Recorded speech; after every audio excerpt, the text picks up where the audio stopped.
There are about 5 major categories of ways to immigrate to the United States.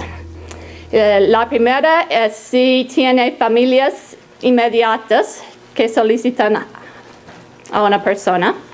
The first one is through immediate family members. If you have an immediate family member who already has legal status in the United States and is eligible to apply for you. La segunda es por parte de negocios. Si tiene un patrón quien interesa solicitar arreglar una persona por parte del trabajo. The second major category is through employment. For example, if there is a boss or an organization or employer who is willing to apply for someone to immigrate. La tercera manera es por asilo político. Es posible inmigrarse después de un año de tener estatus de refugio o asilo en los Estados Unidos. And the third major category is through asylum. It's possible to immigrate to the United States if you receive asylum in this country or refugee status overseas and have that status for a year or more. Y también hay una categoría de inmigrarse de gente quienes están en categorías particulares bajo la ley. Hay unas categorías muy especialistas. Depende del país de origen, depende de las circunstancias de su estatus aquí. Depende de muchas cosas particulares, pero tienen requisitos muy especiales, no califican todo el mundo. The fourth category is a very broad category in that it is special cases that meet particular requirements. For example, under the law, there are special requirements for people from certain countries, sometimes that the U.S. has been involved with in the past. If they meet certain requirements from those countries, they're able to apply for residency. There's a category for what's called special immigrant juveniles, children who are brought here as minors and abandoned or abused or neglected. So it's a very broad category in a sense of lots of different things fall within it, but very narrow because very few people meet the specific requirements. Buenos días. Buenos días. So, y la última siempre tiene mucha información incorrecta. The last category, unfortunately, there often is a lot of misinformation about. Let's see who here thinks you can immigrate based on time in the United States. ¿Alguien piensa que puede arreglar por tiempo en los Estados Unidos? So ha oído eso. There's a lot of misinformation in this room, or a lot of people who are still asleep. Hay mucha información incorrecta o gente durmiendo.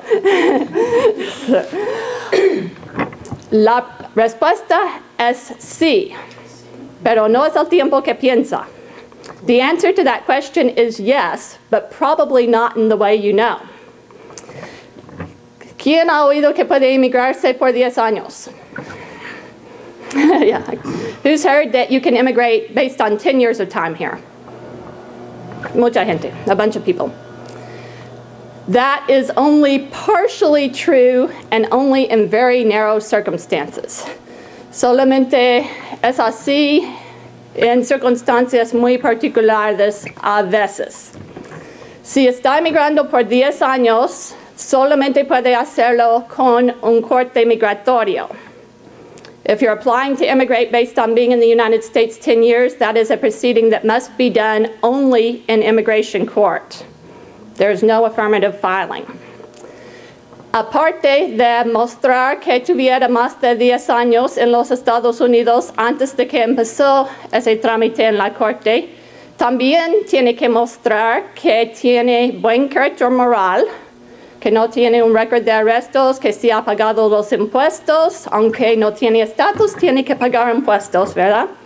Y que también tiene familias inmediatas, padres, hijos, o esposo o esposa, quienes van a sufrir daño extremísimo si usted tiene que salir al país y esas familias inmediatas ya tengan residencia o ciudadana. Apart from the 10-year requirement that you must show that you've been in the United States for 10 years before the court proceeding was initiated, you also have to show good moral character, which means no significant criminal history, that your taxes are paid in current. Even if you are not in legal status here, you are still required to file income taxes, that your child support is current, that there's no problem with moral character. And as well, that category of applying requires a showing that a U.S. citizen or permanent resident, parent, spouse, or child would suffer exceptional and extremely unusual hardship if you were forced to leave the United States. So no es exactamente 10 años, hay muchos requisitos y también tiene que estar bajo un trámite de la Corte de Deportación. Si gana, recibe la mica. Si no gana, recibe orden de deportación. So it's not just 10 years of time that you have to apply and have. It also has several other requirements. And since you are in an immigration court proceeding before you can apply, if you win the case, you do get a green card. But if you lose, you get an order of deportation. Pretty high stakes. So there is one other way to adjust based on time. And if anybody here today is eligible, I would be very surprised, but we'll talk about it anyway. Hay una manera más a arreglar por tiempo. Me sorprende mucho si alguien aquí hoy día califica, pero vamos a discutirlo para saber. If you entered the United States and have resided here continuously since January 1st, 1972 or before, you may apply based on time. Si usted entró a los Estados Unidos y ya estaba continuamente presente en este país por o antes del primer día de enero del año 72, puede arreglar por tiempo. It's not 10 years, it's 40 years.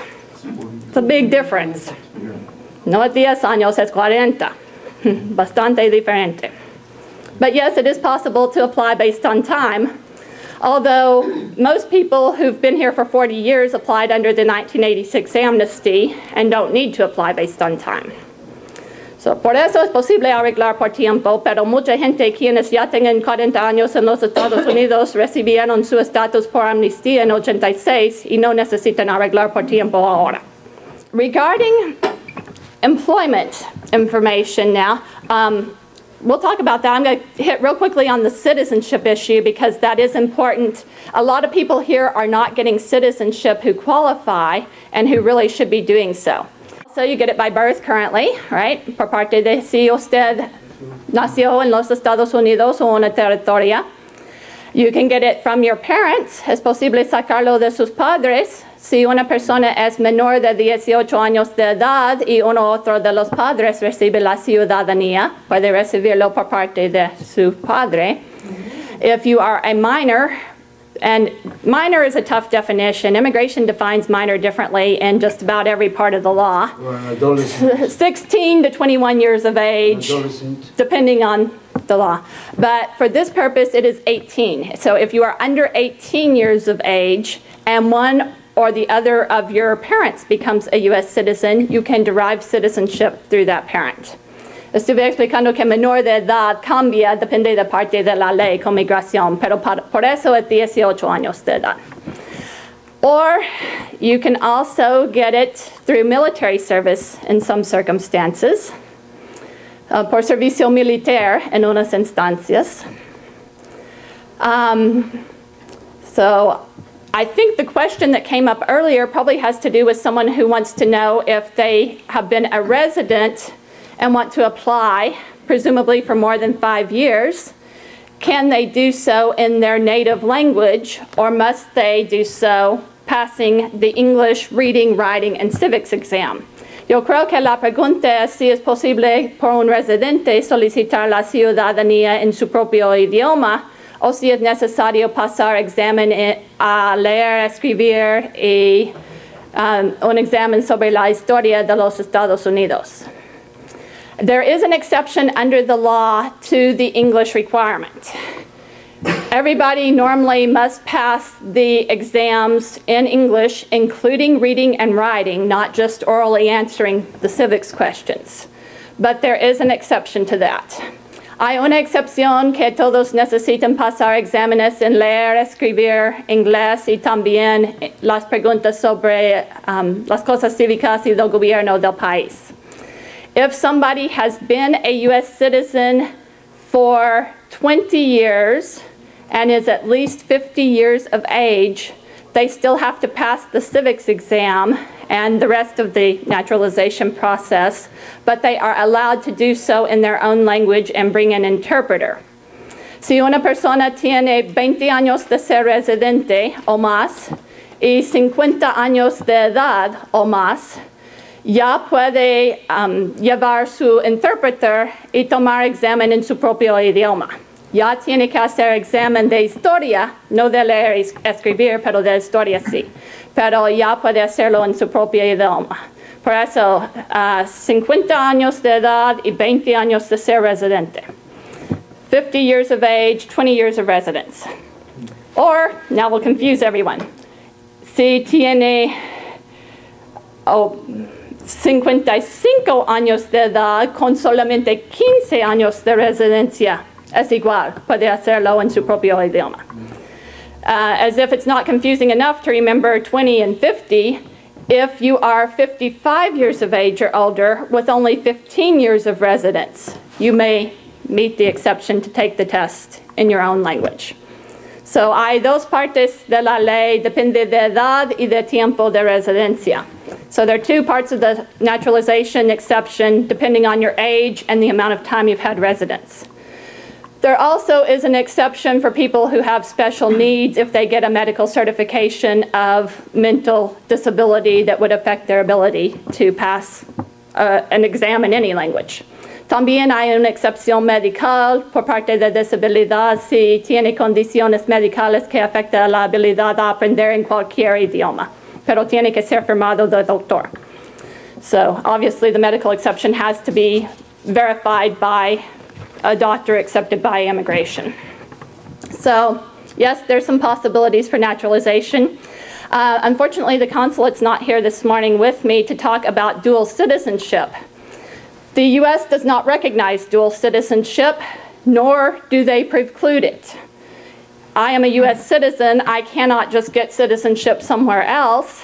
However, had I been a citizen of a country that does recognize dual citizenship, I could keep that dual citizenship upon becoming a citizen of the United States if I wanted to do so. De ciudadanía doble, por pena el Consulado de México no está aquí a hablar un poco sobre ese proceso, pero es posible tener ciudadana doble si el país original acepta eso. Los Estados Unidos no le da recognición a ciudadana doble, pero tampoco se niegue permiso a tener ciudadana doble si es de un país en que está aceptado. So a lot of people do not know that dual citizenship is possible, and they decline to apply for U.S. citizenship because there are reasons that they are worried about losing their original citizenship. Mucha gente no sepan que es posible tener ciudadana doble si es de un país que le da ese permiso, y mucha gente no están arreglando y sacando la ciudadanía en los Estados Unidos porque hay razones que no quiere abandonar su ciudadanía de otro país. So it's important to let people know there are options, and citizenship is your only true protection in this country. Anybody else can and may be removed from the United States. Por eso es muy importante avisar gente que hay opciones de ciudadanía, y esa es la única protección verdadera de este país, porque cualquier otra persona tiene el riesgo de que pudiera ser deportado de este país.